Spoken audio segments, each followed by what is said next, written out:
Quand on pense aux grandes routes moto en Europe, on pense aux Alpes, aux Dolomites, et pourtant à quelques kilomètres de la Belgique, il existe un terrain de jeu incroyablement varié, l'Eiffel. Ici, pas de col mythique, mais quelque chose de différent. Plus discret, mais très intéressant.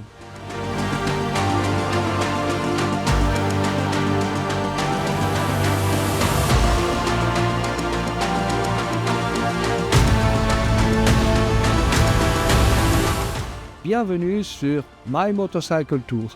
À travers ma caméra, j'essaie simplement de retransmettre au plus juste ce que j'ai vu et ce que j'ai ressenti sur la route. Des images, des anecdotes et aussi quelques commentaires sur l'histoire et la géographie des régions traversées.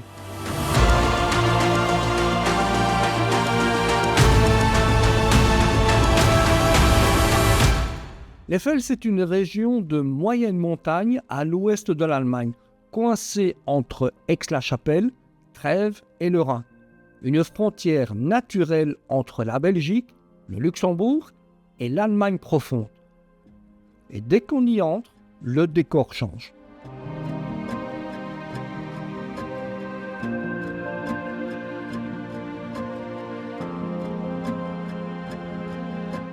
Ici, il y en a pour tous les goûts.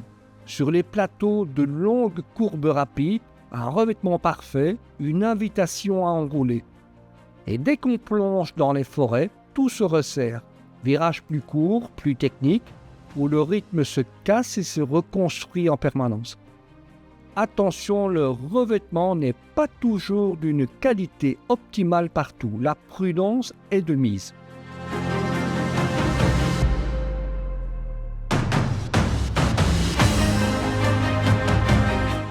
L'Eifel, c'est également une terre volcanique, des volcans endormis et surtout ces lacs qu'on appelle des mars, des cicatrices laissées par des explosions il y a des milliers d'années, la dernière éruption étant il y a 13 000 ans.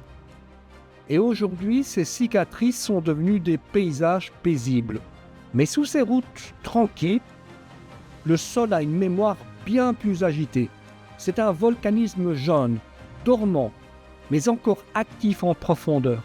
Sous l'Eifel, il se passe encore quelque chose, une remontée lente de matière chaude que l'on appelle panache mantélique. Invisible, mais bien réel. Ici, le volcanisme n'est pas éteint, il est simplement en sommeil, à la différence du Massif central où le système, lui, s'est arrêté. Ce qui marque ici, ce n'est pas seulement la route, c'est l'ambiance. Ce sont les forêts denses, sombres parfois, et soudain, elle s'ouvre sur des plateaux lumineux, apaisants.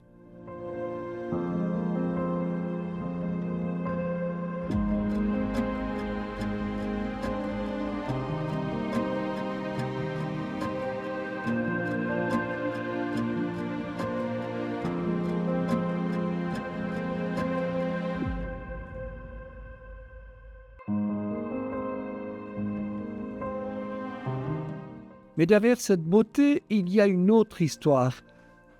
Dans ces forêts, et en particulier dans la forêt de Hürtgen, il y a 80 ans à peine, se jouait une des batailles les plus dures de la Seconde Guerre mondiale.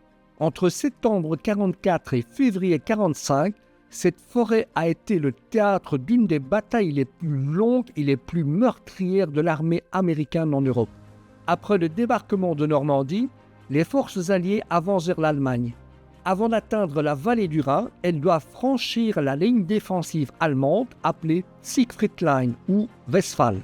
Pendant plusieurs mois, des milliers de soldats américains et allemands se sont affrontés ici, dans une forêt si dense que l'on voyait parfois l'ennemi seulement à quelques dizaines de mètres. Les pertes sont énormes. On estime que plus de 30 000 soldats américains et 15 000 soldats allemands ont été tués ou blessés dans cette bataille.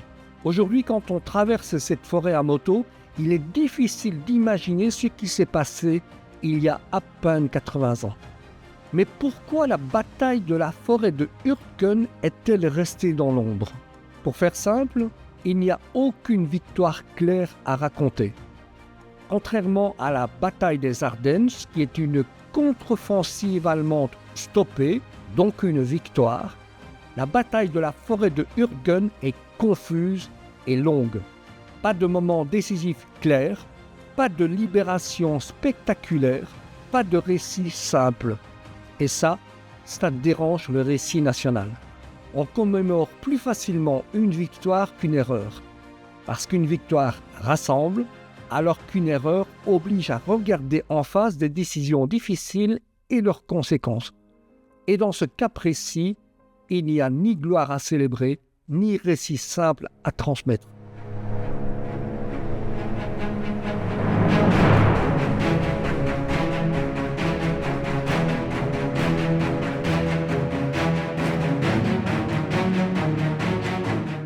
Et c'est précisément ici que tout prend son sens.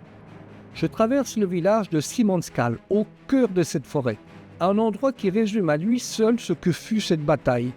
Un fond de vallée encaissé, un axe naturel évident, presque logique sur une carte.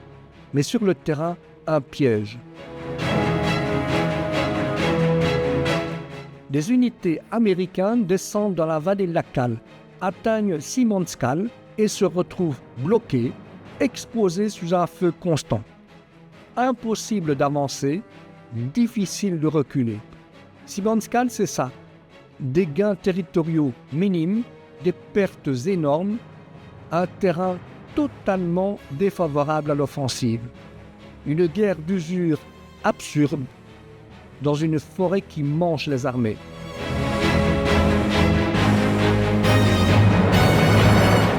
Aujourd'hui, Simonskal est un village paisible. Des randonneurs empruntent les sentiers, des motards profitent des routes et quelques hôtels accueillent ceux qui viennent chercher le calme de l'Eiffel. Absolument rien, en apparence, ne trahit ce qui s'est joué ici.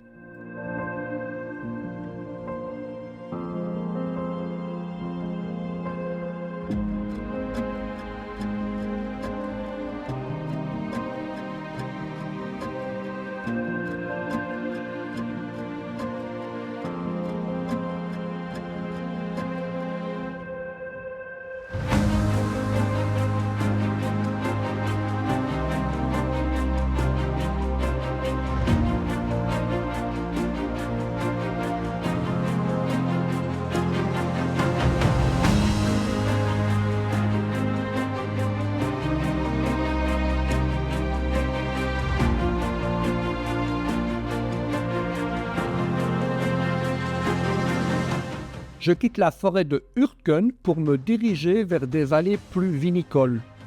La route que j'empruntais en longeant la vallée de l'Arc et ses vignobles semblait parfaite jusqu'à ce qu'elle ne s'arrête net. Travaux. Des locaux, me voyant dubitatif, me disent « ça passe, aucun problème ». Bon, je leur fais confiance.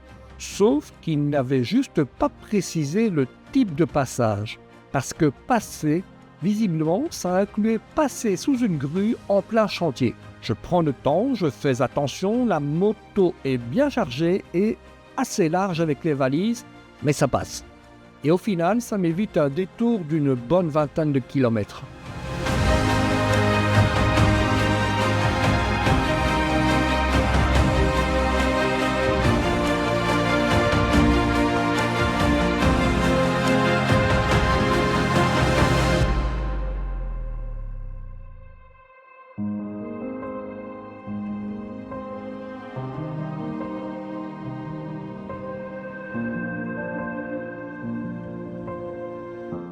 Je passe de l'autre côté du Rhin pour suivre quelques petites routes sympas et un arrêt s'imposait au Bikers Canyon à Seifen.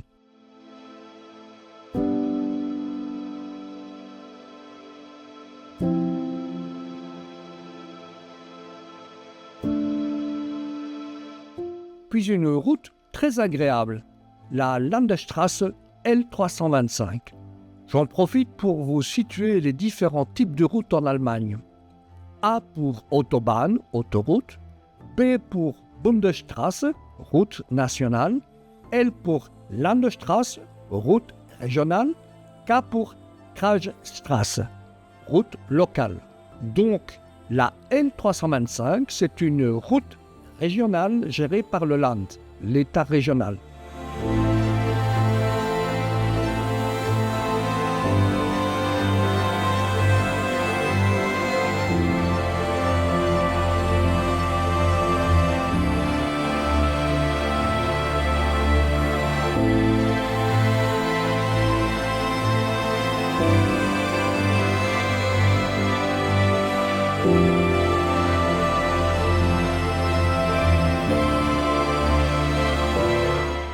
J'arrive à Traben-Trarbach et devant moi une porte.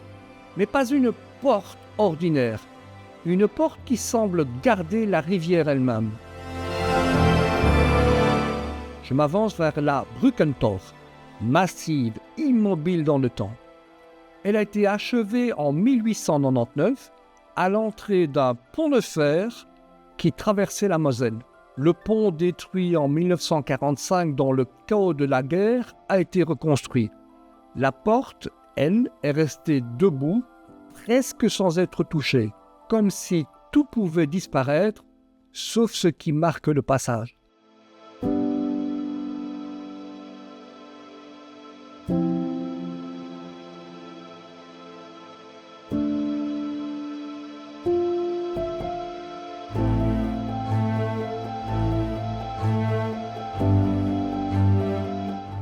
À gauche, la Moselle s'étire lentement. À droite, les collines se couvrent de vignes.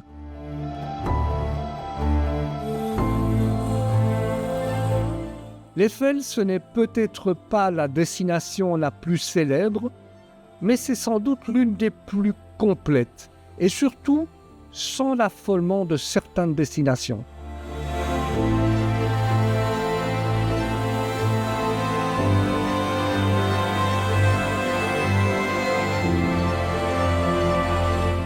Les courbes s'enchaînent, la forêt se referme et puis s'ouvre à nouveau. Des routes fluides, des vallées profondes, des forêts denses. My Motorcycle Tour, ce sont des road trips, des essais longue durée, des équipements testés dans la vraie vie et des sujets techniques expliqués simplement. Et toujours avec le même fil conducteur, un regard d'ingénieur curieux posé sur la route. Ça vous branche? Alors suivez-moi sur la chaîne My Motorcycle Tour. Ciao!